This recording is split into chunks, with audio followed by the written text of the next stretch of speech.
Ok, começou a gravação. Sejam muitíssimo boa noite. Sejam muitíssimo bem-vindos, queridos. Boa noite. Eu sou o professor Bechara e nós vamos para a aula 45 do projeto de extensão Segunda Química. Essa aula vai tratar de hoje sobre pilhas.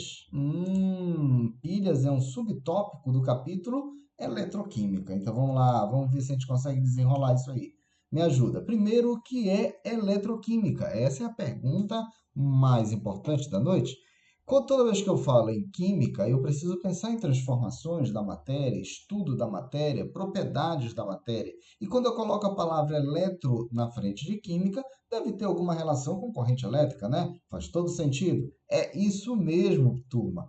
Eletroquímica é a parte da química que estuda as relações existentes entre os fenômenos elétricos, corrente elétrica e as transformações químicas, que são as reações químicas. Mas vamos ficar ligado num detalhe, é que existem dois processos. Existe um processo que é espontâneo, que ocorre espontaneamente, e existe o processo não espontâneo, que só ocorre quando é forçado. Esse processo espontâneo, ele produz energia elétrica a partir de reações químicas, e nós chamamos isso de pilhas. Se a gente tiver várias pilhas ligadas em série, a gente tem uma bateria. E quando nós temos um processo não espontâneo, que é forçado pela passagem da corrente elétrica, a gente chama isso de eletrólise. Só fazendo um rápido lembrete aqui, lise significa quebra. Toda vez que eu falar em lise, eu estou falando em quebra. E eletro quer dizer quebra pela passagem da corrente elétrica. Generalizando, quando uma reação química fornece energia elétrica, nós temos uma pilha. E se a energia elétrica provoca uma reação química, nós temos uma eletrólise. Enquanto a pilha tem funcionamento espontâneo, a eletrólise tem funcionamento não espontâneo. Uma outra coisa que eu não posso esquecer é fazer uma relação com o meu aparelho celular. Então, se a minha bateria está lá 1%, o celular está quase desligando, né? Eu preciso recarregar a bateria, eu conecto o carregador na tomada, plugo no celular e deixo carregando. Nesse momento, a energia elétrica que está vindo pelo carregador vai provocar reações químicas para recarregar a bateria. Então, o recarregamento da bateria do celular funciona como uma eletrólise.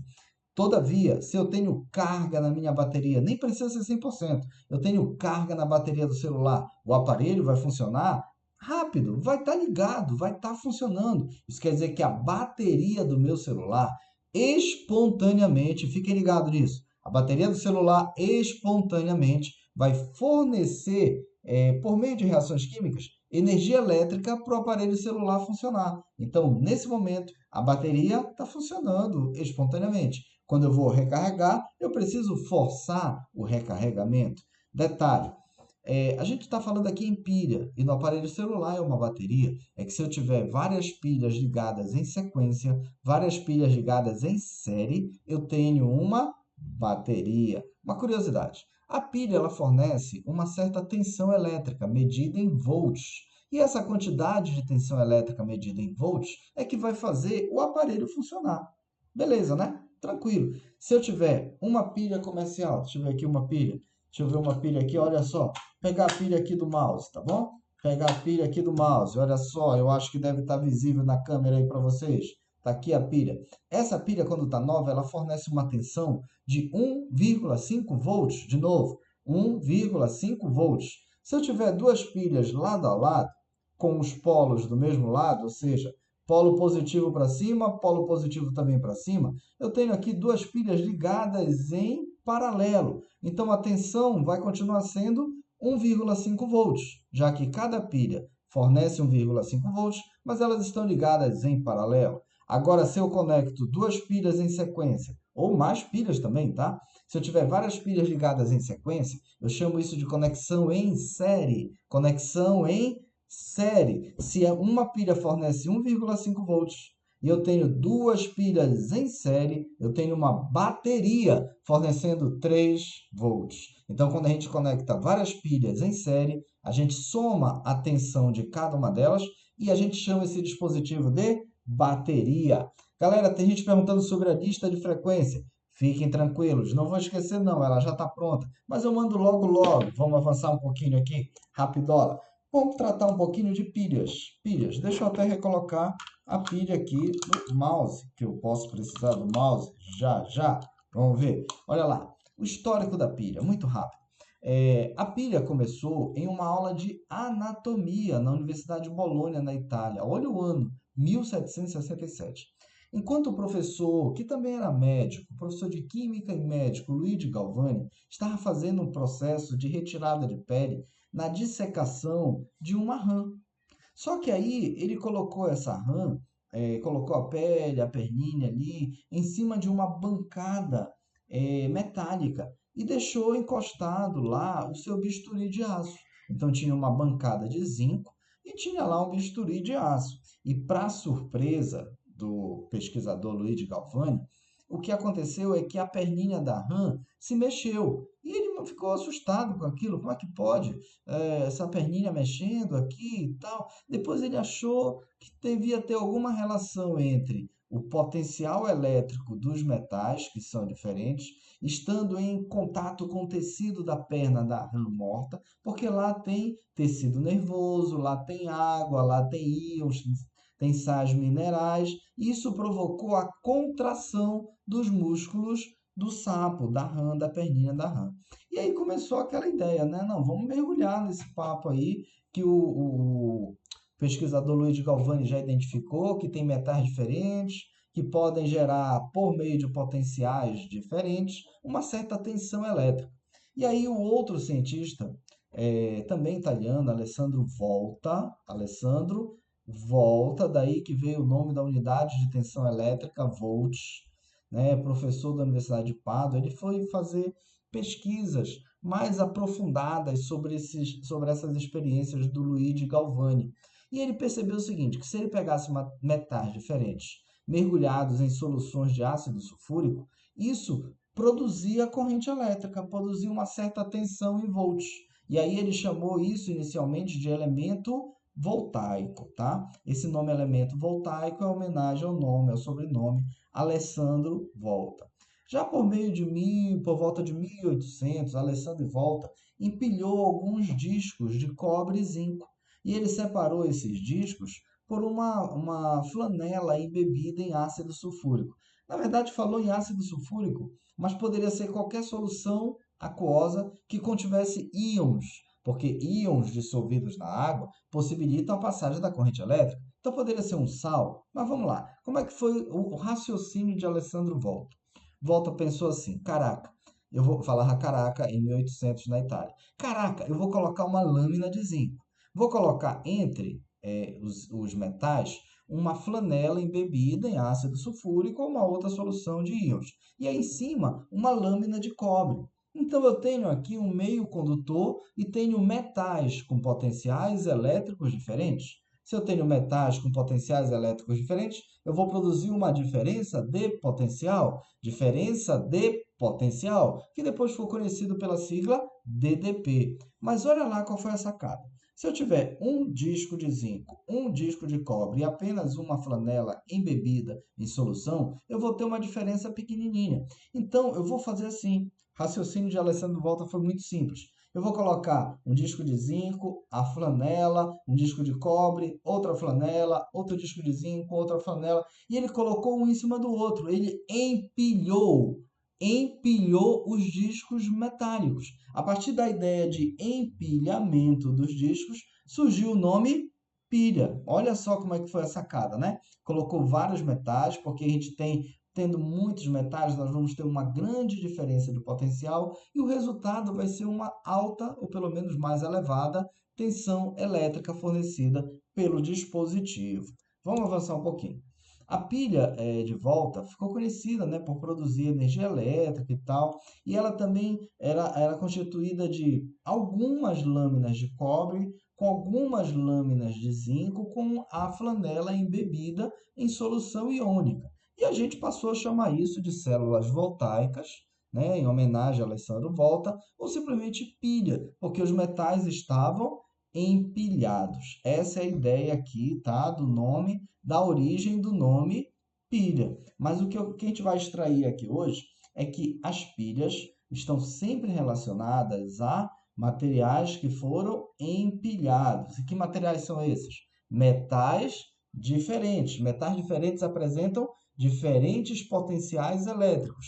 Entre metais diferentes, a gente tem uma DDP. E o que é DDP? Diferença de potencial. Tranquilo até aqui? Beleza? Dá para sobreviver? Deixa eu dar uma olhada aqui no chat como é que tá. O pessoal perguntou um pouco mais cedo aqui sobre a lista. Já falei, né? Mais tarde vou lançar a lista. Boa noite. Então vamos seguir. Vamos seguir. Dá um sinal aqui para mim, ver se está tudo tranquilo aqui no chat. Ver se eu posso avançar.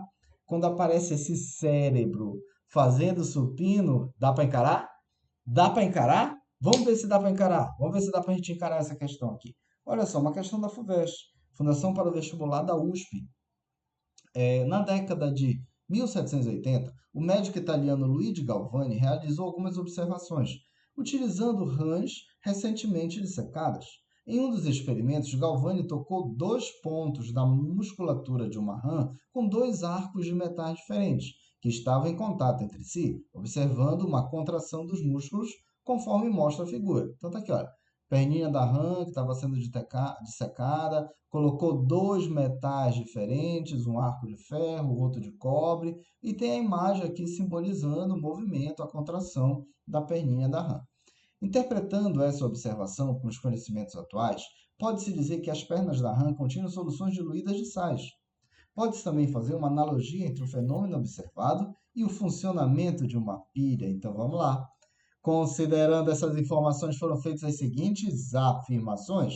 Primeira afirmação: devido à diferença de potencial entre os dois metais, que estão em contato entre si e em contato com a solução salina, a perna da rã surge como na perna da rã surge uma corrente elétrica. Verdadeiro ou falso? Verdadeiro ou falso? Manda aí para mim no chat. Só fala verdadeiro ou falso. Manda aí para mim sem medo, galera. Vamos lá.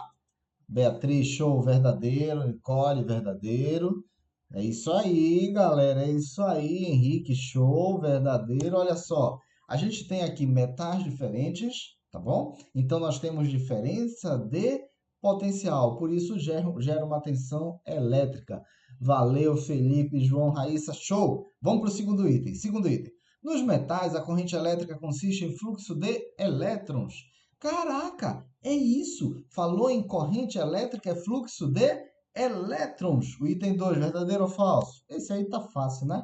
Esse aí tá fácil, também é verdadeiro. É isso aí, Karine, é isso aí, Raíssa. Vamos lá, vamos avançando aqui. Nos músculos da rã, há um fluxo de íons associado ao movimento de contração. Daniel também verdadeiro, show. Agora vamos lá para o item 3, turma. Item 3, vamos ficar ligado. Nos músculos da rã, há um fluxo de íons associado ao movimento de contração? Lembrando, na perninha da rã, nós temos, sim, soluções aquosas de íons. Por quê? Porque é um ser vivo. Tudo bem que o sapinho morreu, foi para a experiência, foi no processo de dissecação, mas era um ser vivo, que tem tecido, que tem água, que tem íons. Portanto, é realmente o fluxo de íons é que está associado ao movimento de contração. Show, né? Caraca, velho, essa questão parecia tão difícil no começo. Olha só, uma questão que era do vestibular de acesso à USP, Universidade de São Paulo, vestibular da FUVEST. Muito difícil e a gente destruiu. Bora avançar? Bora avançar um pouquinho? Agora a gente vai fazer o seguinte: nós vamos fazer a montagem da pilha de Daniel. Inclusive, nós temos colega com o nome Daniel na aula, mas aqui a pilha é de Daniel. Olha só, em 1836, John Frederick Daniel aperfeiçoou as ideias de Alessandro Volta. Qual era a ideia de Volta? Era empilhar discos de metais diferentes, tá bom? Por isso gerou o nome pilha. Olha, eu tive uma mensagem aqui, entrei um pouco atrasada, tranquila, Ana Beatriz, vamos lá, vamos lá. Continua na aula, depois vem a frequência, tá? Fica tranquila, mais tarde eu mando a frequência, dentro desse tempo de aula aí. Aí, olha só, Alessandro Volta falou do empilhamento em 1800. Em 1836, Daniel aperfeiçoou. Como é que Daniel fez? Ele pegou um copo Becker, colocou uma solução aquosa contendo íons. do metal zinco e colocou uma lâmina que vai funcionar como eletrodo do mesmo metal zinco. Pegou outro copo Becker ou um outro recipiente de vidro, colocou uma solução aquosa contendo íons cobre 2 e colocou uma lâmina de metal cobre. Então, olha qual foi a sacada de Daniel agora. Pegar uma solução aquosa de um determinado íon metálico e mergulhar a lâmina do mesmo metal. Tá ligado aí? Todo mundo ligado? Então, se a solução tem cátion zinco, a lâmina tem que ser de zinco. Se a solução tem cátion cobre 2, a lâmina tem que ser de cobre. Essa que foi a sacada de Daniel. Então, a gente vai fazer assim. Se isso aqui é uma solução aquosa de um metal e uma lâmina do mesmo metal, isso aqui vai ser metade da pilha. Então, nós vamos chamar isso de meia célula ou semipilha de zinco. Do outro lado, vai ter um recipiente contendo uma solução aquosa de cátion cobre e a lâmina de cobre, a lâmina do mesmo metal. Isso vai ser a outra metade da pilha. Então, vou chamar de meia célula ou semicélula de cobre. E aqui nós temos o recipiente, nós temos o eletrodo de zinco e a solução que contém cátion zinco. Do lado direito, o que a gente tem? Um recipiente, temos o eletrodo de cobre mergulhado no recipiente e uma solução aquosa de cátions de cobre 2. Então, cada recipiente desse vai ser metade da pilha. Legal? Então, nós temos meia pilha de um lado e meia pilha do outro. Só que nós vamos ter que conectar esses dois eletrodos. O eletrodo de zinco do lado esquerdo com o eletrodo de cobre do lado direito. Nós vamos colocar um fio condutor. Mas se eu só colocasse um fio condutor, eu não ia conseguir verificar um eventual fluxo de elétrons. Então, nós vamos colocar aqui um aparelho que mede a intensidade da corrente. Esse aparelho é chamado de amperímetro, mede a intensidade da corrente elétrica. E para eu ter um efeito visual, a gente vai colocar uma lâmpada. É igual aquela lâmpada do slide inicial aqui hoje, uma lâmpada incandescente. Essa lâmpada pode acender se houver a passagem da corrente elétrica. Então, a gente acabou de montar o primeiro circuito da pilha. Esse aqui é o circuito externo. Externo, porque é um fio condutor que não está mergulhado na solução aquosa. Então, esse aqui é o circuito externo.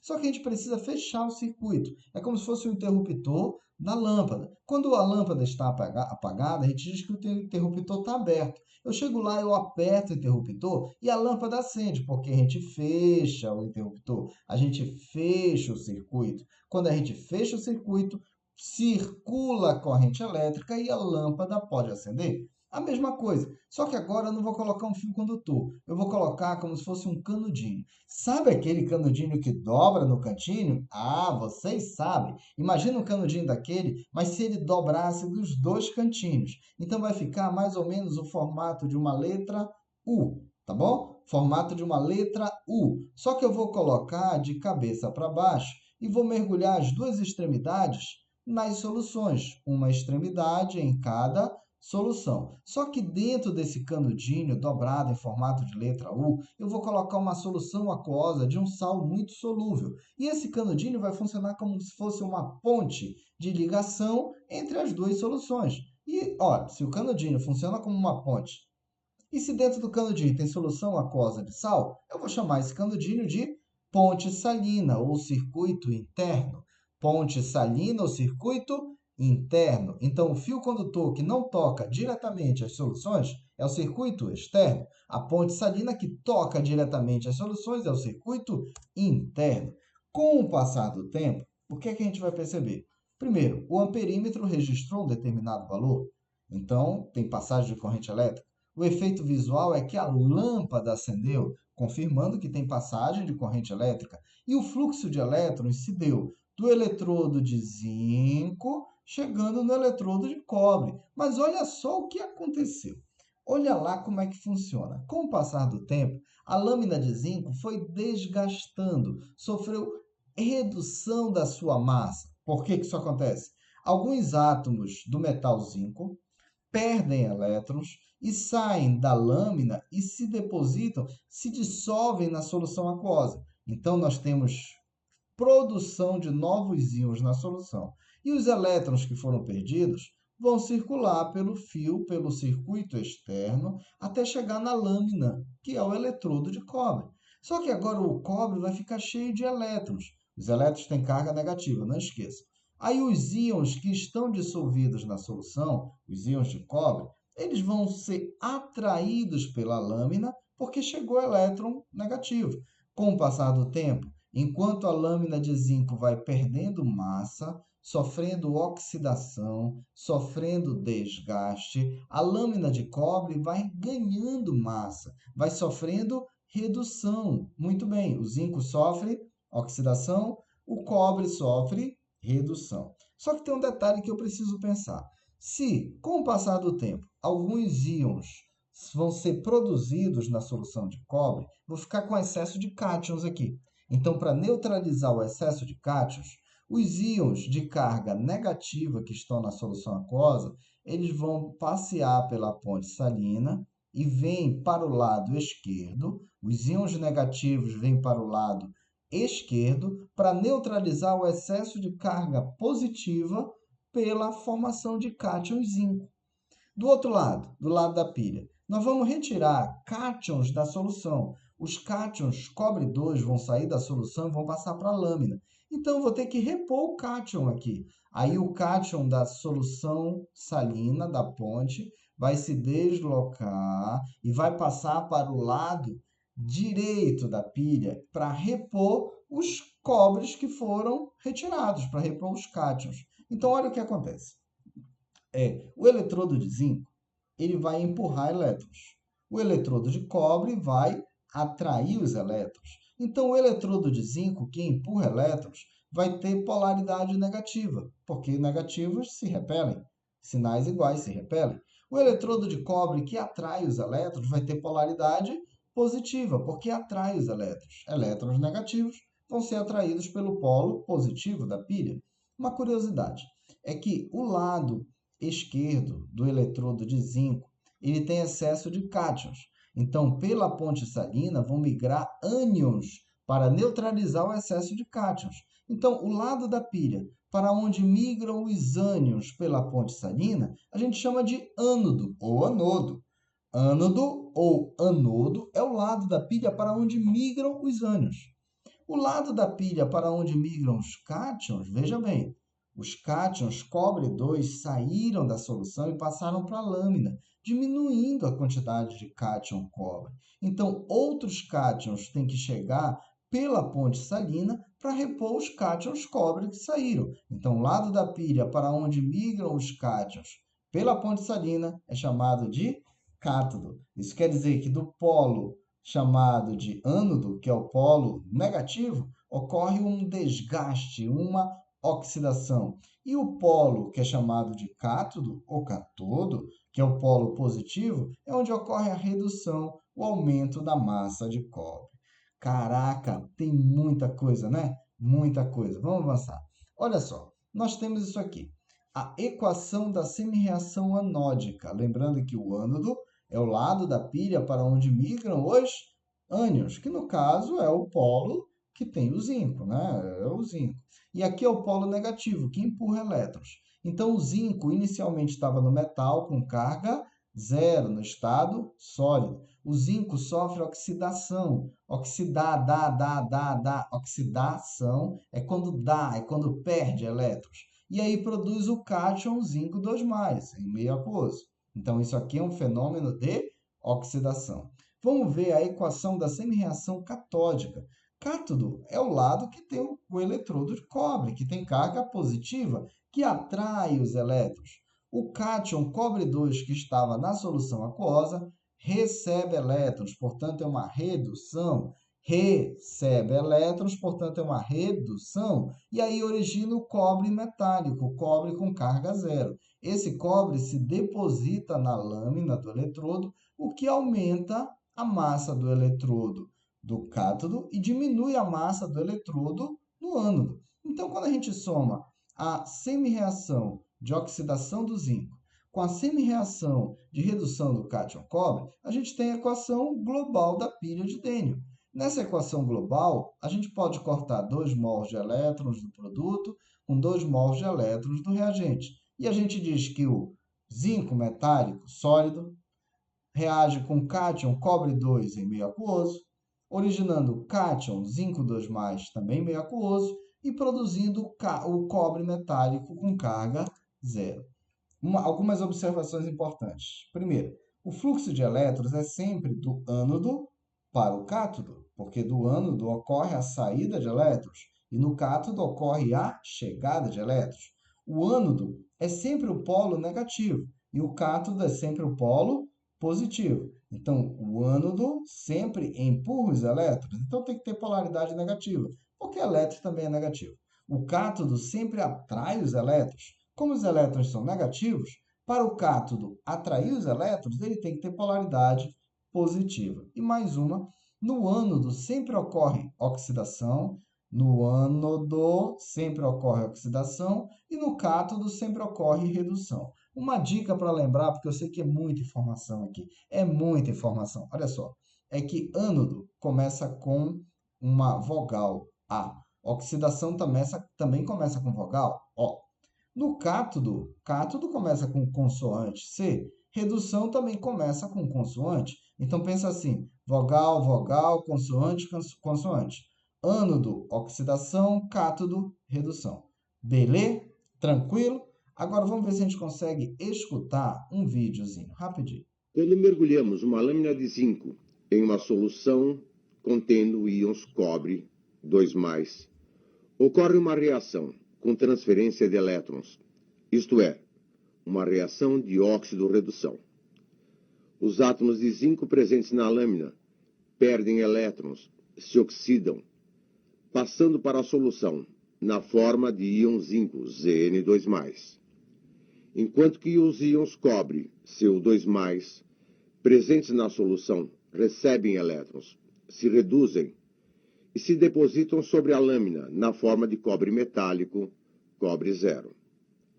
Nesse sistema, a transferência de elétrons não pode ser aproveitada para produzir corrente elétrica. Em uma pilha, que é um processo espontâneo, através de uma reação de óxido-redução, conseguiremos obter energia elétrica. Podemos construir uma pilha zinco-cobre, mergulhando uma lâmina de zinco em uma solução aquosa de sulfato de zinco e uma lâmina de cobre em uma solução aquosa de sulfato de cobre, e unir as duas lâminas por um fio metálico contendo uma lâmpada. A lâmpada permanece apagada, pois o sistema está incompleto. Se as duas semicelas forem unidas por uma ponte salina contendo uma solução aquosa de sulfato de sódio, o sistema se completa e a lâmpada acende.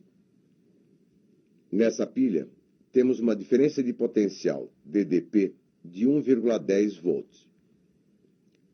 O eletrodo de zinco é o polo negativo da pilha, enquanto que o eletrodo de cobre é o polo positivo. No eletrodo de zinco, temos átomos de zinco perdendo elétrons, se oxidando, passando para a solução na forma de íons zinco Zn2+. E com isso, a lâmina se corrói. Simultaneamente, no eletrodo de cobre, temos os íons cobre, Cu2+, da solução, recebendo elétrons, se reduzindo e se depositando sobre a lâmina. No eletrodo de zinco, ocorre a oxidação, e este é denominado ânodo, enquanto que no eletrodo de cobre ocorre a redução, sendo este denominado cátodo. Os elétrons fluem do eletrodo de zinco para o eletrodo de cobre, enquanto que os íons Na+ e SO4 2-, presentes na ponte salina, migram para as duas soluções. Quando mergulhamos... Show, galera, show! Esse vídeo, ele ajudou a compreender mais ou menos ali o fenômeno de fluxo de íons, de fluxo de elétrons. Agora vamos ver se a gente consegue encarar. Vamos ver se dá para encarar? Vamos lá, rapidinho. Caraca, a questão do Cesupa. Olha só, para uma pilha de Daniell em funcionamento, pode-se afirmar que no cátodo ocorre redução do eletrodo de zinco. Pegadinha, né? É verdade que no cátodo sempre ocorre uma redução, isso é verdade. Porém, o eletrodo de zinco ele desgastou, portanto, sofreu oxidação e não redução. O fluxo de elétrons se dá através da ponte salina. Caraca, fica atento. O fluxo de elétrons se dá por meio do fio condutor, que é o circuito externo. A ponte salina tem movimento de íons do sal e não movimento de elétrons. Diminui a concentração de cátion zinco 2 em solução. Caramba, bora lembrar, fica atento aí. Você lembra que a lâmina de zinco sofreu desgaste? É sinal que saiu átomos de zinco para a solução na forma de cátion zinco 2. Portanto, essa concentração de cátion não diminuiu, ela aumentou. A função da ponte salina é permitir a migração de íons de uma solução para a outra. Caramba, já vou marcando logo essa. Não tem mais erro, já vou marcando. Os eletrodos têm suas massas diminuídas. Fiquem ligados. Um dos eletrodos, que é o ânodo, a massa diminui, mas no cátodo a massa aumenta. Turma, show até aqui? Dá para sobreviver, dá para levar. Vai respondendo aí no chat para mim. Enquanto isso, eu vou compartilhar o link da frequência.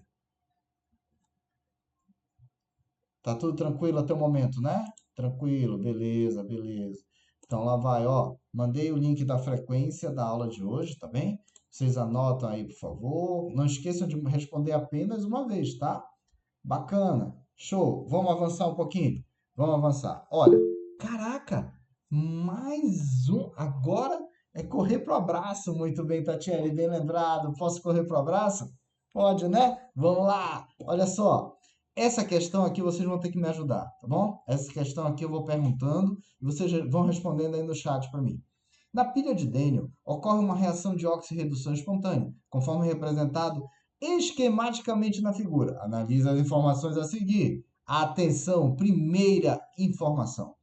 A primeira afirmação. Na reação de oxirredução espontânea, representada na pilha de Daniel, a espécie que se oxida, no caso, o zinco sólido, transfere elétrons para a espécie que sofre redução, ou seja, íons cobre, certo ou errado? Primeiro item apenas, primeiro item, certo ou errado? Olha, o desenho até está mandando a dica aqui, olha, elétrons saindo do zinco e chegando no cobre. Portanto, o primeiro item, certo ou errado? Beatriz, certo.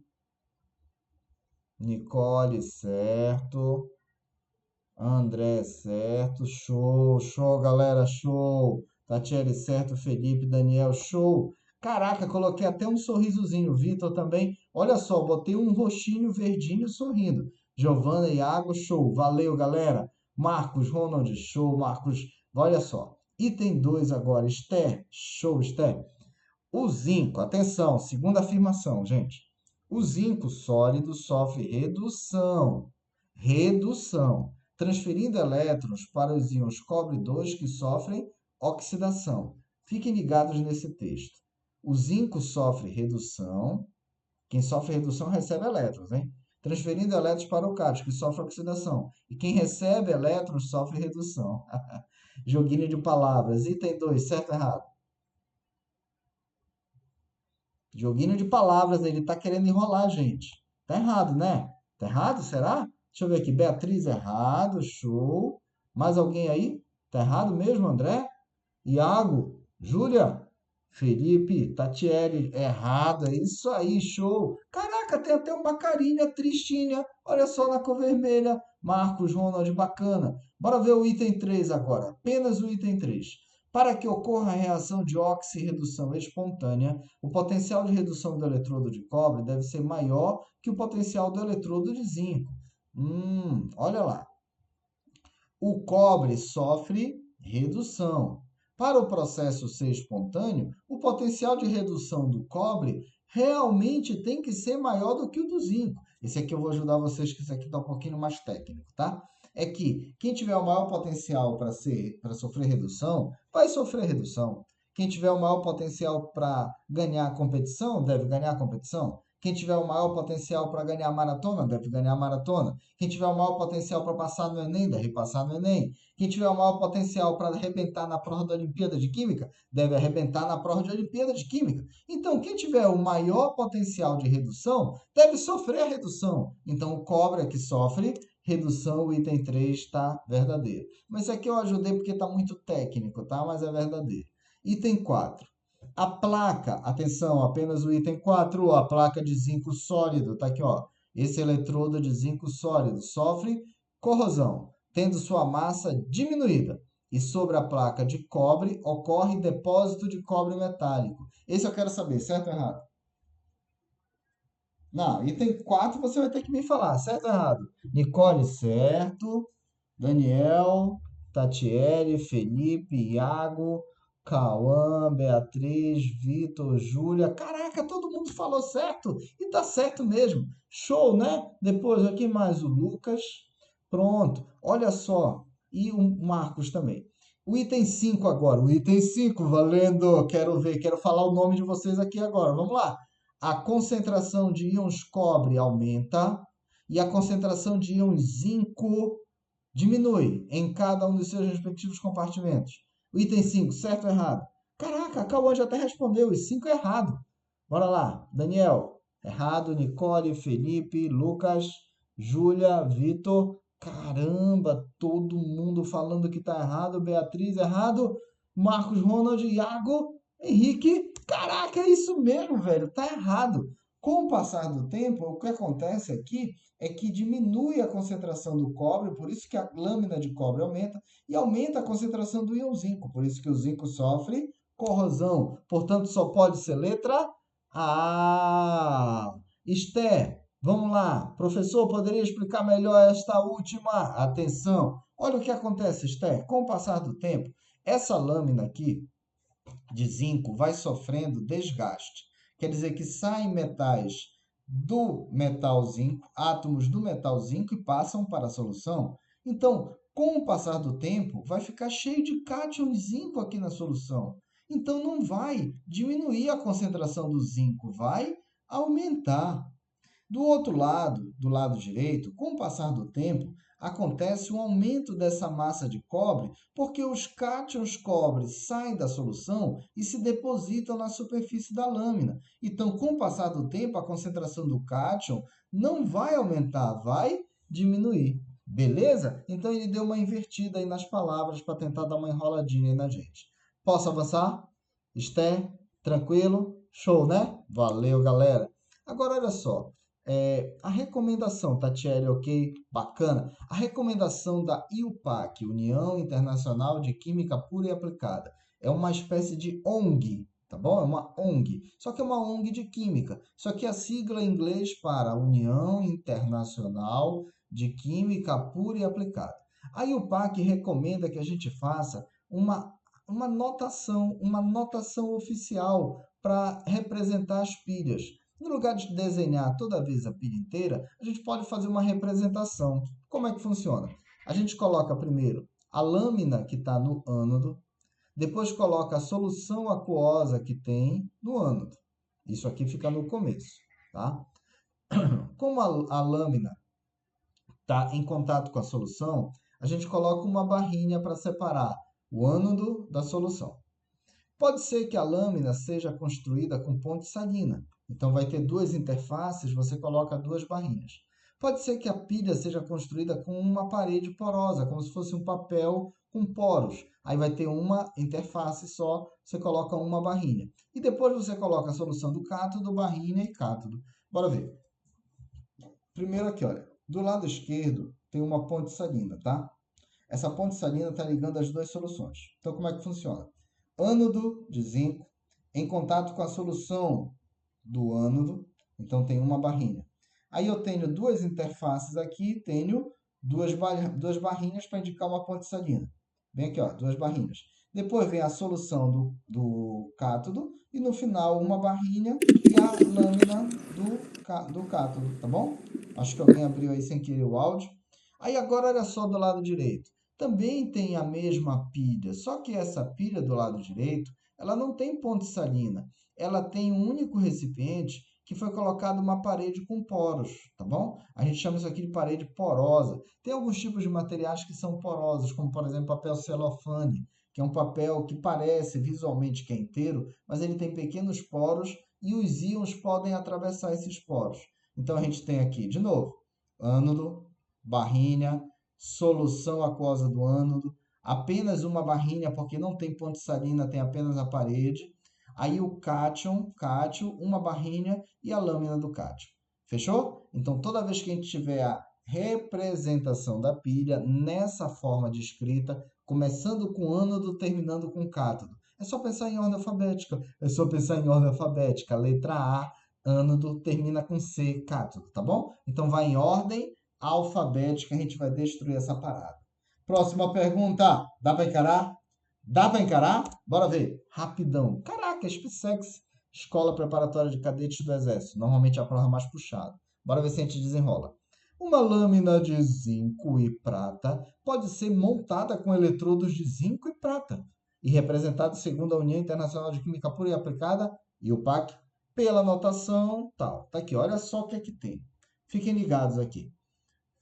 Tem o metal, que eu já sei que começa com ânodo. Então, tem o ânodo sólido, uma barrinha, a solução aquosa do cátion desse ânodo, aí está até a concentração aqui, que é 1 mol por litro, duas barrinhas, você já sabe que aqui tem ponte salina,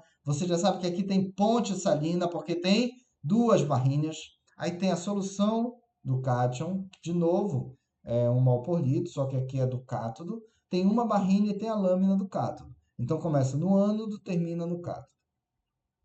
As equações que representam as semi-reações de cada espécie e os respectivos potenciais padrão de redução a 25 graus Celsius e 1 atm são apresentados a seguir.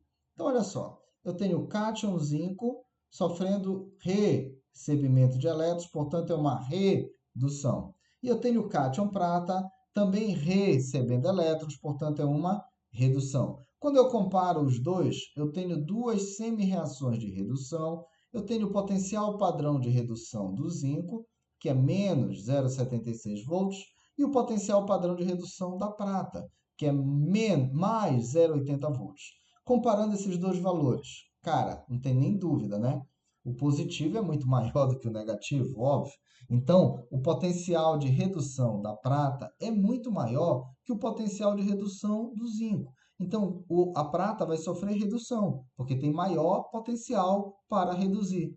Se a prata vai sofrer redução, o zinco só pode sofrer oxidação. Agora, bora lembrar. Oxidação começa com vogal, ânodo também começa com vogal. É verdade, olha. Zinco, que vai sofrer oxidação, é o ânodo. E a prata? A prata vai sofrer redução, porque tem maior potencial para reduzir. E redução começa com consoante R. Portanto, a prata está no cátodo, que também começa com consoante. E está aqui no final, olha. É verdade, olha. Acabou em prata, que é o cátodo. Com base nas informações apresentadas, são feitas as afirmações a seguir. Vamos lá agora, vamos lá. Primeiro, no eletrodo de zinco ocorre o processo químico de oxidação. Caraca, certíssimo, né? Porque ânodo oxida. Então, o item 1, caramba, Tatiele foi super rápida aqui, já respondeu, tá certo. Valeu, Tati. Valeu. Ó, tem uma carinha sorrindo do lado do item 1, porque ele tá certo. Item 2, o cátodo da pilha, né? O cátodo da pilha será o eletrodo de prata. Cara, a prata não tá aqui no final? Eu já sei que é. Ó, o Felipe já respondeu certo aí também, ó. Eu já sei que tá certo, tá? Porque começa em ânodo e termina em cátodo, vai em ordem alfabética. Não vou errar mais isso. Entre os eletrodos de zinco e prata existe uma parede porosa. Opa, opa, acende uma luzinha aí. Tá vendo duas barrinhas aqui? Não pode ser parede porosa não, né? Então o item 3 está... Eita, já saiu aqui, olha. Tatiana e Daniel já foram rápidos. Já falaram que o item 3 está errado. Show, gente, vocês estão arrasando. Tu é doido, Mike? Destruição. Destruição. Olha lá, o sentido espontâneo do processo será zinco 2+, reduzindo para zinco 0. E prata 0, oxidando para prata mais. Cara, eu já vi que está errado, porque o zinco tem que sofrer oxidação. E a prata tem que sofrer redução. Já entrou o Felipe aí, o Enzo, olha lá, errado. Tá vendo que o errado é uma carinha vermelha tristinha? E o verde é uma carinha, o certo é o verde, é uma carinha verdinha, né? Já sabe a resposta? Enzo, letra C, Tatiele, letra C. Vamos lá. Entre os eletrodos de zinco e prata existe uma ponte salina. Velho, como é que você sabe que é uma ponte? Só ficou a letra C, né, Daniel? Não tem jeito. Como é que você sabe que é uma ponte salina? Ó, o Felipe também já falou C, porque tem duas barrinhas. Cara, até me engasguei aqui. Não tem jeito, né? Não tem jeito. Já destruímos a parada, morreu, fechou, já marcou letra C, química é muito legal. Vou contar um negócio pra vocês, hein? Eu queria ter tido um professor assim, não tive não, mas eu queria. Bora avançar.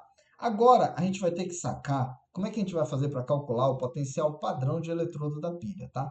Esse potencial padrão pode ser chamado de ΔE com zero sobrescrito ou ΔE com θ sobrescrito. Tanto faz. Sorte nossa, né, Tati?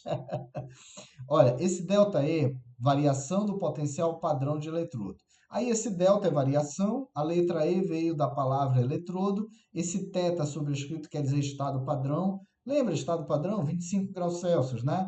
Pressão de 1 atm. Isso aqui é igual a FEM. Aqui a gente precisa de um pouquinho da linguagem das aulas de física. FEM significa força eletromotriz, que é o potencial do gerador impulsionar a corrente elétrica, força eletromotriz. A força eletromotriz é quase igual a DDP, tá bom? Na prática aqui, para componentes pequenos, como as pilhas, como a pilha tem uma resistência interna do gerador muito pequena, então praticamente a FEM é igual a DDP, praticamente, tá? Para calcular isso aqui, pode ficar assim, olha, variação do potencial de eletrodo. Pode ser potencial de eletrodo de redução do cátodo menos o potencial de redução do ânodo. Ou você pode falar assim, variação de potencial de eletrodo, potencial de eletrodo de redução do agente oxidante, menos o potencial de eletrodo do agente redutor. Ou ainda, para ficar mais rápido, para a gente não apanhar, potencial de redução do maior valor, menos o potencial de redução do menor valor. Então fica maior menos o menor. Aí fica muito rápido, eu não vou ter que ficar lembrando quem é cátodo, quem é ânodo, eu calculo muito rápido. Mas eu não posso esquecer de um detalhe. Quando eu fizer o cálculo da força eletromotriz ou praticamente a DDP, se eu chegar a um valor positivo, eu tenho garantia que o processo é espontâneo. Ah, isso aqui é legal. Se eu chegar no cálculo do ΔE e eu achar um valor positivo, isso me garante que é um processo espontâneo. E se o processo for espontâneo, é uma pilha. Se o processo for espontâneo, é pilha. Acabou, não tem para onde correr. E aí, a gente não vai ficar decorando os valores dos potenciais dos elementos químicos, tá? Eles vão dar para a gente, eles vão fornecer. Só preciso ficar atento para um detalhe. Primeiro detalhe é que o hidrogênio, ele é a referência, ele tem um potencial zero. Se o potencial de oxidação e de redução do hidrogênio é zero, nem é positivo nem negativo, é zero. Acabou, é zero. Os outros valores, eles estão assim, ó. Se você tiver uma semi-reação de oxidação e o potencial de oxidação é positivo, quando você inverter, se você quiser o potencial de redução, ele vai ser negativo. Por exemplo, o primeiro elemento aqui é o lítio.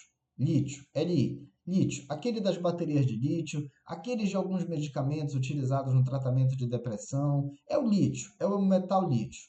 O lítio, quando ele vai para o estado oxidado, ele tem um potencial de oxidação de mais 3,04 volts. 3,04 volts.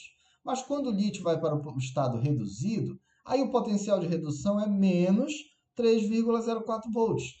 Então são duas coisas importantes que você tem que saber dessa tabela. Não tem que decorar o valor não, mas tem que saber que o hidrogênio vale zero porque é a referência, tá bom? O hidrogênio tem potencial zero, tanto para oxidação quanto para redução. E se você tiver um valor de oxidação e você inverteu para redução, é só mudar o sinal. Quem era positivo vai ficar negativo, quem era negativo vai ficar positivo. Aqui tem uma pequena animação em que a gente tem aqui um voltímetro, tá? Ali conectado em paralelo nos sistemas entre metais diferentes. E toda vez que a gente conecta metais diferentes, a gente lê um valor diferente de tensão no voltímetro.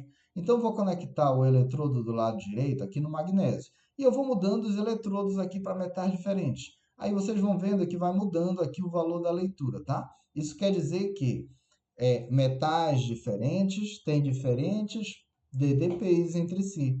Metais diferentes têm diferentes DDPs entre si. Isso eu não posso esquecer mais. Bacana? Agora bora ver se dá para encarar. Agora eu quero ver se dá para encarar a parada. Vamos lá. Faculdade de Engenharia Industrial de São Paulo. Meu Deus, o potencial padrão elétrico. Potencial padrão elétrico. É a mesma coisa que força eletromotriz, ou DDP, ou ΔE, tá bom?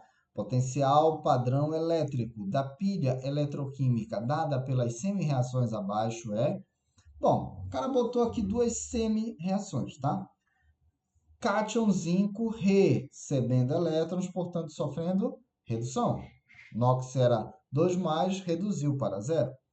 Cátion cobre 2 recebendo elétrons, portanto sofrendo redução, virou cobre metálico zero. O NOx também reduziu, de mais 2 para zero. Então ambas as semi-reações elas são de redução. Percebam que em ambos os casos, eles colocaram aqui duas setinhas para indicar que a reação é reversível. Então, se de um lado é oxidação, do lado oposto vai ser redução. Se eu inverter uma reação, o potencial também vai inverter, tá bom? Fiquem ligados para isso. Quanto é o potencial de redução do zinco? Menos 0,76 volts. Isso quer dizer que o zinco tem um menor valor de potencial. E quanto é o potencial de redução do cobre? Mais 0,34. Então, 1 mais 0,34 é maior. Então, o valor que for maior, você mantém. Você mantém. O menor valor, você vai inverter. Mas, professor, por que eu vou inverter? Pensa comigo. Se os dois processos são de redução, não dá para dois elementos sofrerem redução. Se só tem dois, um oxida, o outro reduz. Quem tiver o maior potencial para reduzir, vai reduzir, você mantém. Quem tiver o menor potencial para reduzir, você inverte. Quer dizer que ele vai oxidar. Então, olha como é que ficaria a conta. Você vai fazer isso aqui. Você manteve o 0,34 positivo. Você inverteu o 0,76, que era negativo, virou mais 0,76. E a soma disso dá mais 1,10 volts. Isso aqui é uma maneira... Ó, letra E. Enzo já respondeu. Isso aqui é uma maneira direta de você calcular. De novo. Tem dois potenciais de redução? Mantém o maior e inverte o menor. De novo, tem dois potenciais de redução? Mantém o maior, inverte o menor. Acabou. Ninguém vai errar isso mais. Porém, se você quiser usar a definição e fazer o cálculo bacana, vamos lá. Muito fácil, né, Cauã? Vamos lá. Utilizando a definição de variação de entalpia padrão, variação de potencial de eletrodo padrão. Você faz assim. Variação de potencial de eletrodo padrão é igual potencial de eletrodo de redução do cátodo menos o potencial de redução do ânodo. Aí, olha só, tem que deixar na forma de redução, tá bom? Quando você vai usar a definição, você deixa assim, potencial de redução do cátodo menos o potencial de redução do ânodo. Potencial de redução do cátodo. Caraca, cátodo é aquele que sofre redução. Então, você pega aqui, diz que o cobre é o maior potencial, coloca mais 0,34. E agora do ânodo. É que o zinco, que é o menor valor, ele não vai ser cátodo, ele vai ser ânodo porque ele vai oxidar. Só que na hora de escrever aqui na conta, você não inverte o valor. Você coloca o mesmo valor do potencial de redução, só que como tem um menos aqui do lado de fora, ficou assim, olha, menos com menos vai dar mais. E quando eu calcular mais 0,34 com mais 0,76, dá mais 1,10. Eu acho que é mais fácil calcular direto olhando os valores, tá bom? Eu acho que é mais fácil. Quem quiser usar a definição, a fórmula, usa. Quem quiser calcular direto, faz assim. Tem dois potenciais de redução. Mantém o maior e o menor e inverte. De novo, tem dois potenciais de redução. Mantém o maior, cara. O menor você inverte. O resultado sai rápido. É padrão Bechara de qualidade. Acabou, banhou. Beleza? Bora ver aqui. Considerando as seguintes semi-reações em uma célula galvânica com eletrodos de alumínio e chumbo. É correto afirmar que... bora analisar aqui. Bora analisar. A primeira semi-reação tem elétrons nos reagentes, é sinal que é uma redução. Então, o potencial de redução do cátio alumínio é menos 1,66 volts. O chumbo, cátion chumbo 2, também tem elétrons nos reagentes, portanto está recebendo elétrons, aí formando o chumbo zero. Potencial de eletrodo é menos 0,13. Aí você tem que analisar isso aqui, tá? O que você vai pensar? Menos 166 é menor do que menos 13. Você vai inverter, Menos 0,13 é maior do que menos 166. Você vai manter. Mas olha só a sacada. Não basta agora identificar o maior valor ou o menor valor. Lembrando, o maior valor mantém, o menor inverte. Mas olha só, você está vendo que a semi-reação do alumínio tem 3 mols de elétrons e a semi-reação do chumbo tem 2 mols de elétrons. Então você faz assim, você pega a quantidade de elétrons de uma reação e multiplica na primeira. Pega da segunda reação, se tem 2 elétrons, multiplica a primeira reação por 2. A primeira reação tem 3 mols de elétrons, multiplica a segunda por 3. Então, peguei número 2 da segunda reação, multipliquei na primeira. Peguei o número 3 da primeira, multipliquei na segunda. Professor, por que tem que fazer isso aí? Estava tudo fácil. Agora já apareceu um negócio aí para inverter, para calcular, não sei o quê. É porque eu preciso balancear os elétrons. Pensa comigo. A primeira reação tem 3 mols de elétrons. A segunda tem 2 mols de elétrons. Para balancear, basta que as duas fiquem iguais. Então, eu pego 3 da primeira, multiplico na segunda, fica 3 vezes 2 vai dar 6, meia dúzia de mols de elétrons. Aí eu pego 2 da segunda, multiplico na primeira, 2 vezes 3, 6. Aí eu vou conseguir cortar o número de elétrons. Fechou? Olha lá. O alumínio 3+, é o agente oxidante e o chumbo é o agente redutor. O agente oxidante é aquele que sofre redução. E eu acabei de ver que o alumínio vai inverter, portanto, vai sofrer oxidação. O chumbo é o agente redutor, então é aquele que oxida. Então está invertido. Então ele inverteu as informações. Está errado. Letra B. O chumbo 2+, é a espécie que oxida. Mas eu acabei de ver que é o maior valor, que eu vou manter. Se eu vou manter na redução do chumbo, vai oxidar o alumínio. A DDP está errada a letra B. A letra C. A DDP da célula galvânica é igual a menos 1,79. Eu não vou nem calcular. Não vou nem olhar para isso. Sabe por que eu não vou olhar? É porque a pilha não pode dar negativa. A pilha tem funcionamento espontâneo, a DDP tem que ser positiva. A soma dos coeficientes estequiométricos da reação global equivale a 10. Aí eu tenho que montar a equação global. Você lembra que a primeira eu multipliquei por 2? Tá aqui, olha. Primeira eu multipliquei por 2, tá? E a segunda eu multipliquei por 3. Então, o alumínio foi multiplicado por 2, está vendo o coeficiente 2 do alumínio aqui? E o chumbo foi multiplicado por 3. Está vendo o coeficiente 3 do chumbo? E eu consegui cortar os elétrons. E ele está falando na soma dos coeficientes. Bora ver. Coeficiente 3 mais 2, 5. 5 mais 3, 8. 8 mais 2, 10. Caraca, o item correto realmente é a letra B. Show, galera? Show até aqui. Dá para sobreviver, dá para levar. Bacana. A gente vai ter um intervalo agora, tá? Uns 10 minutinhos.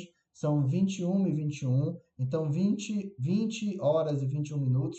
Às 20h31 a gente retorna, tá? Aí vocês vão ter uma aula continuando esse assunto com o professor Silber. Galera, valeu. Vou parar a gravação aqui, rapidinho. Interromper a gravação.